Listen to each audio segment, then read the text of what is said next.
Right. So the next speaker is Italo Vignoli, who will be talking about education regarding free and open source software ethics. Okay. So the experience is related to LibreOffice, but we think that can be applied to any kind of free and open source software, and especially to any kind of migration project from proprietary to open source software. So of course I will make references to LibreOffice, but just consider that because my experience is based on that. It's not because I want you to consider this as something which is strongly related only to LibreOffice. For instance, we have already done it for migrations of Windows to Linux, and it works in the same way.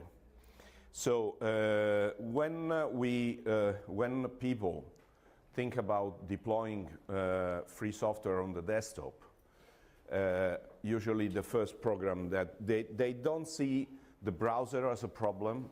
I would say there is already a majority of people using a free browser on their desktop. We have a large number of Windows users using Firefox or Chrome or Chromium or Chrome, which is proprietary, but let's say as a open source brother.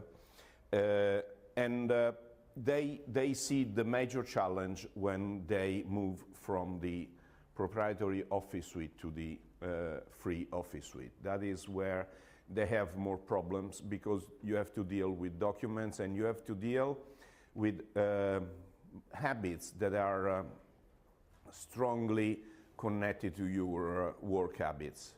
Therefore, you don't see the same resistance to change when you migrate emails, although people will protest if they have to move from Outlook to other emails, but they are already used to use online email clients, so that is reduced. The problem is really when you move from Microsoft Office to LibreOffice or to any other one, or you moved from the entire operating system.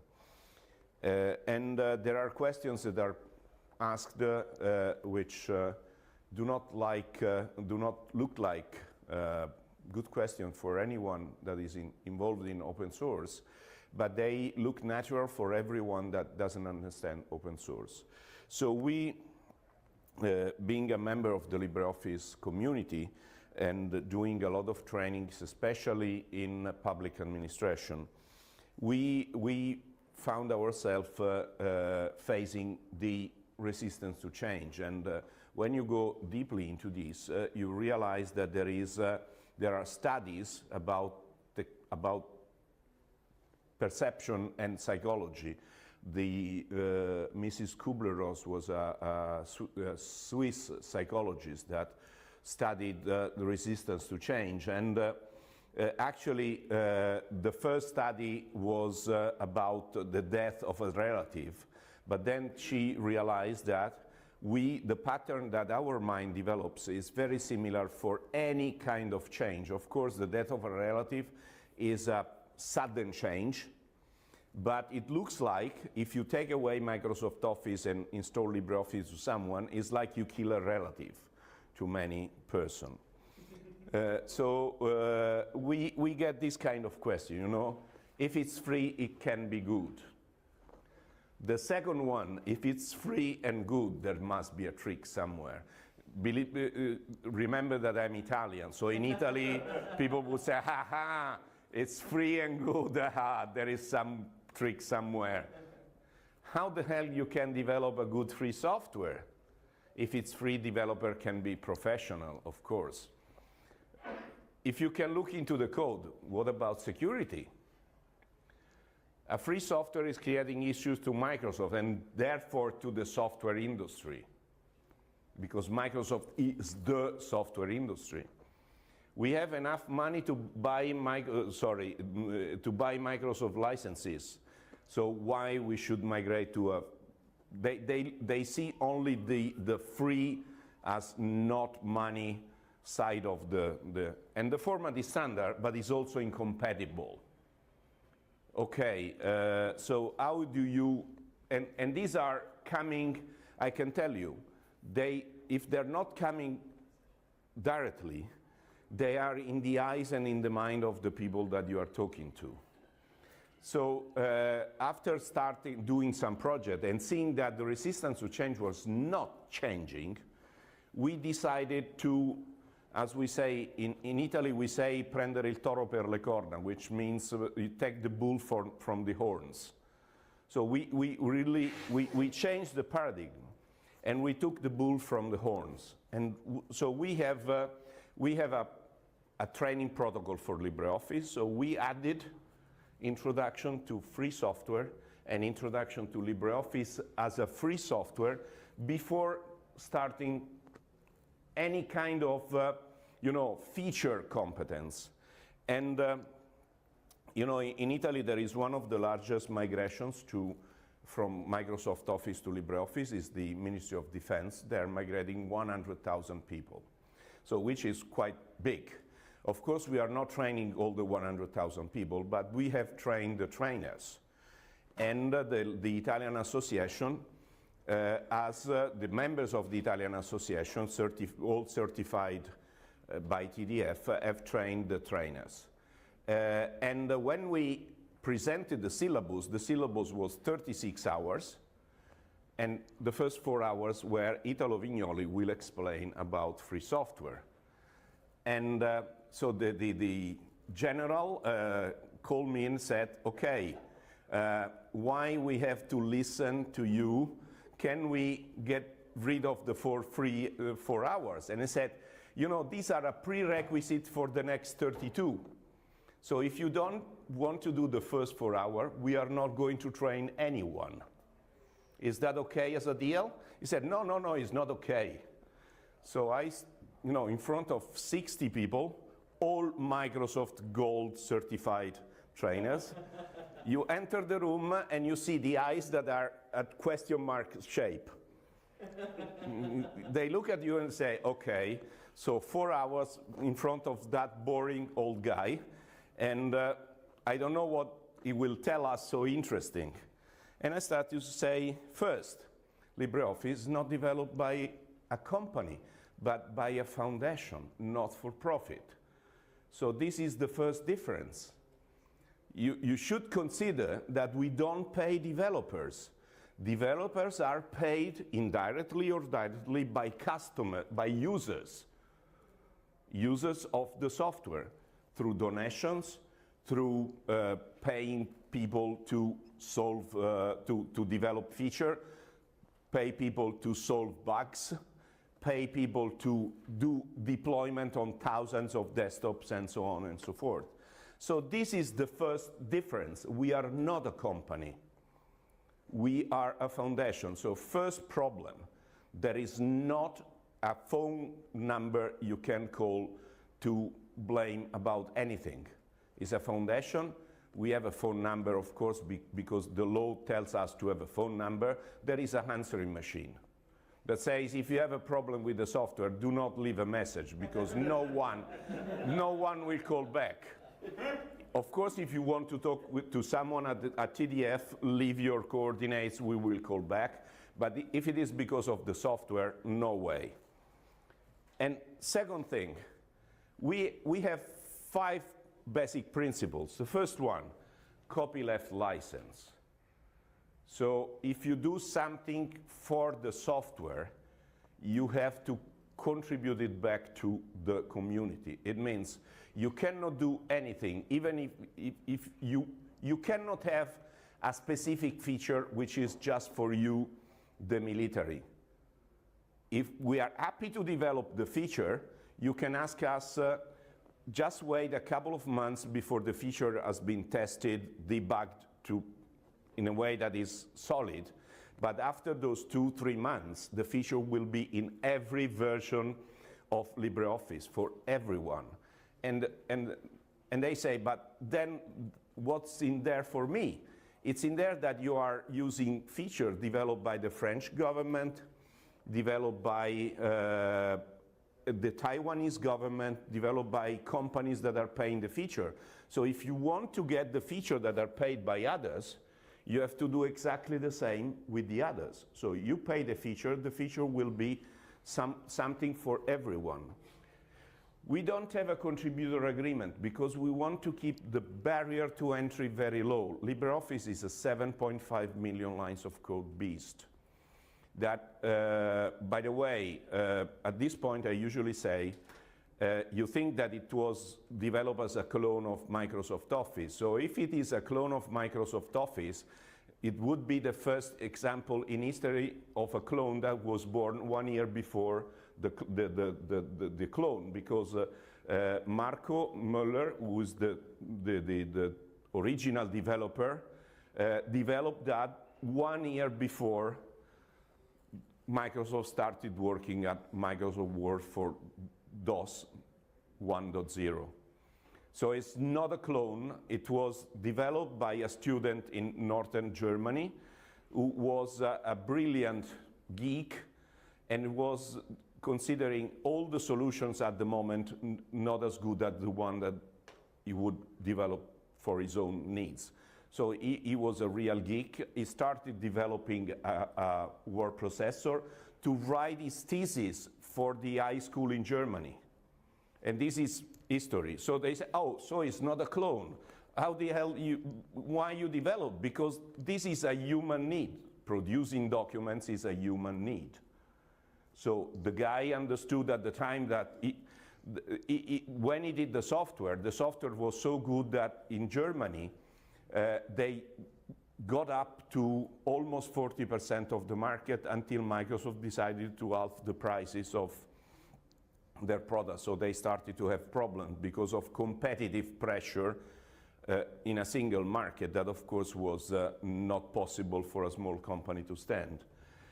We have a community who's based on meritocracy. So if you do things, you are the one that manages also, although we don't like the word manager, leader, but the reality in, let's say, in enterprise wording, you are the manager of, or the leader of a project. So don't call me and say, can you do that? Because I'm no one, although they recognize me as the leader because I'm older of the Italian community.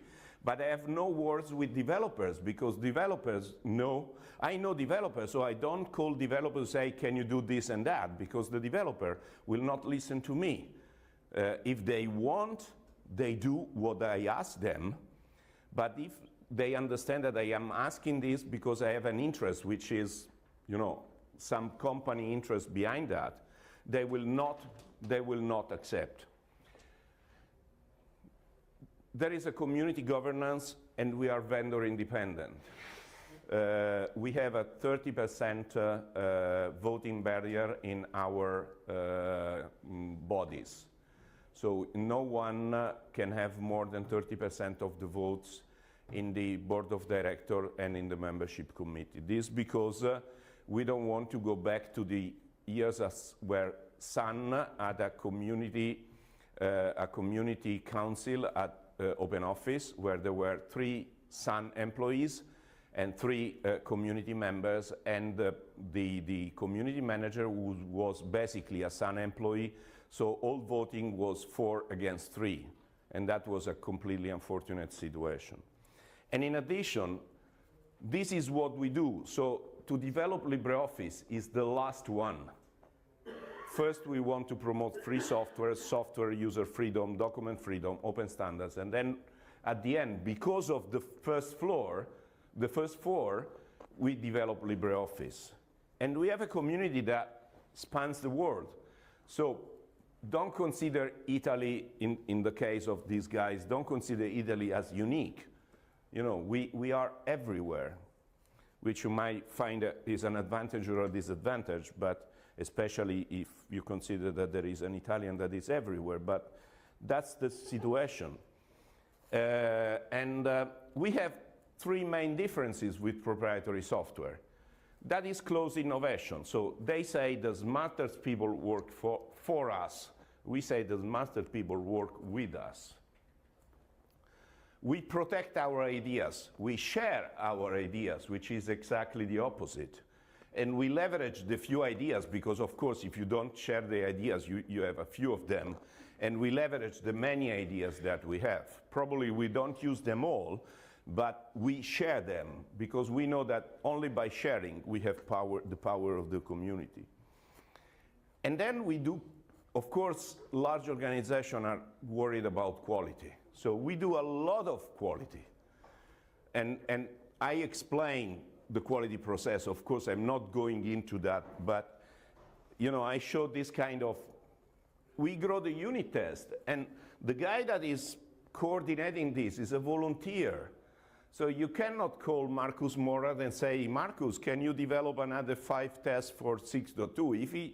If he wants, he does this. If he doesn't want it, he is not doing it. But the concept is that ask Microsoft this chart, how many tests they do.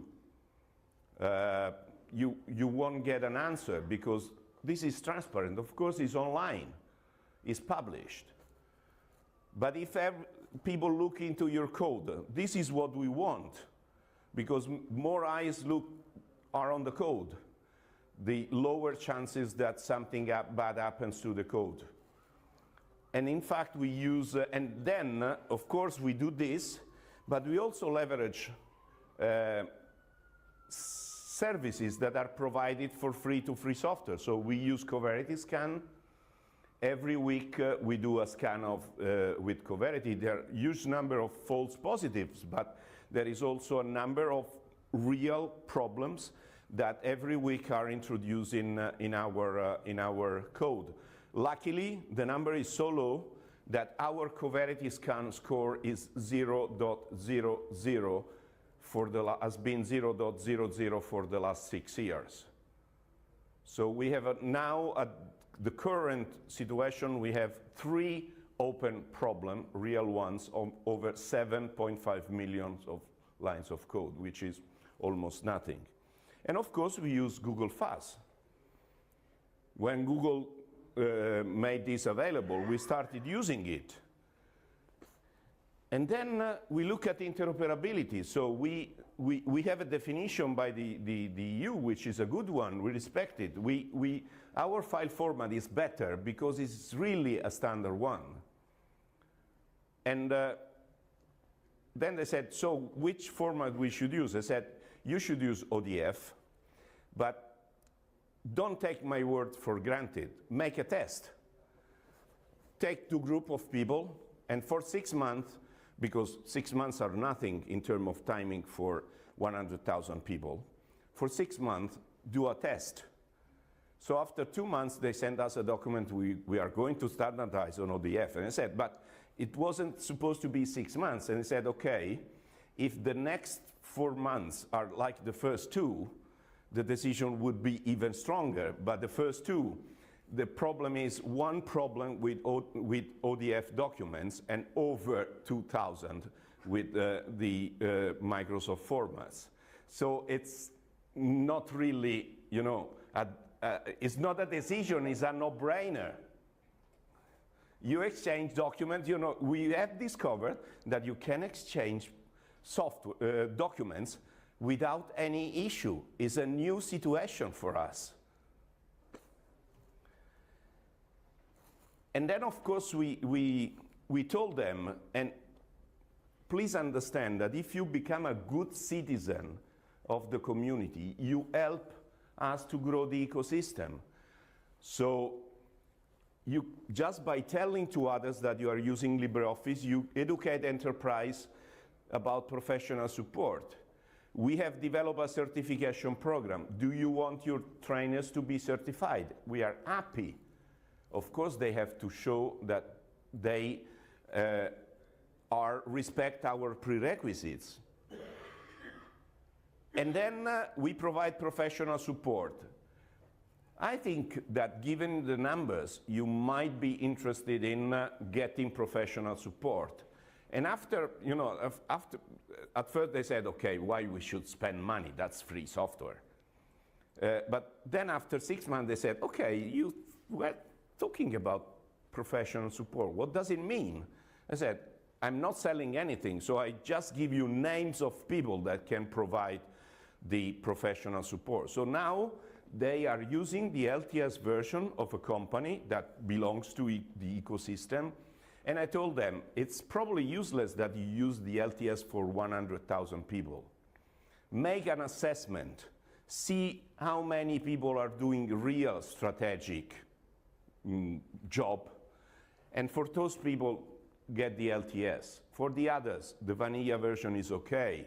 For the people that produce 3 documents per month, why you should have a paying version. This is free software, so you have the beauty of choosing who can use the, let's call it professional LibreOffice. It's professional, even the vanilla, but baked by professional support, and the non-baked by professional support, where if you have an issue, you can find a workaround and that is not impacting on your productivity. And we have created in a training, you see, this is our migration protocol. You see the training is here, but it's key for us, for people to understand, and we are doing it regularly with large organizations, to understand that in the training, a prerequisite, if they want our help, a prerequisite is that they listen either to me or to others for probably at least a couple of hours about the values of free software. And we have seen that if this happens, the resistance to change goes down. So after the 4 hours with the people, they told me, okay, so now we look at free software in a completely different way, because we understand that free software is an industry. It's not just, you know, the hobby of a few ponytail guys staying in basement or at night, especially because I don't have a ponytail. I'm over 60. I don't look like a hobbyist guy. So that's, and of course we invite them to apply for certification. And that's all. I don't know if there is time for questions. If there is, I'm happy to answer them.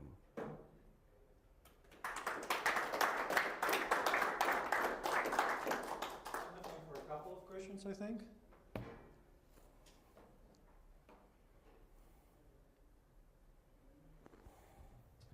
So can you remind us what were the main arguments to help for the military, the defense organization in Italy to consider switching from? Was price. So it's the answer is easy. They look at the price, and this is what everyone is doing. The problem is that they look at the price in the wrong way. They look at the price because there is not a price associated with the license, which is the only thing that they understand. Have you seen the rate of people switching, continue to grow and accelerate? Is it flattening off? Is it going down?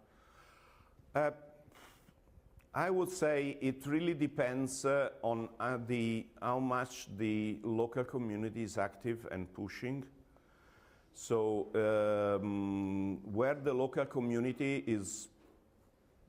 is active, we see a growing number of migrations. Where the local community is not moving, we don't see migration going up. There are many hidden migrations, and there are many hidden migration where then we are called as the fire brigade. Because the resistance to change explodes. So then we go there to do the firemen's, usually. Yeah, I work in a municipality where like daily, either me or someone else has issues with the Microsoft Office suite. And I've been trying to talk to the IT department and the economical department, etc. But I'm thinking, are there like EU directives or whatever that we can easily use to persuade governments and municipalities, etc., to to essentially, well, switch over? You know how many lobbyists there are in Brussels? Okay, that's the city with the highest lobbyist number of lobbyists in the world. There are 3 official lobbyists for each member of the parliament. And only for the copyright directive, people has burned in Brussels almost $1 billion. And this has, let's say, this has not been used only to print documents, okay? Or to print documents, but they were not the document that we think. You know, not white papers or others. It's unfortunately, there is a directive, is totally ignored. And one of the biggest issues is that the Microsoft Office format has been approved as a standard by ISO. And that according to bribes. That is really official. I mean, it's otherwise it wouldn't have been approved in any case. It's so full of problems that showing the format to an expert on standards, which is a species that doesn't exist on Earth, but if they exist, they understand after 5 minutes that it's not a standard. Thank you again for the presentation.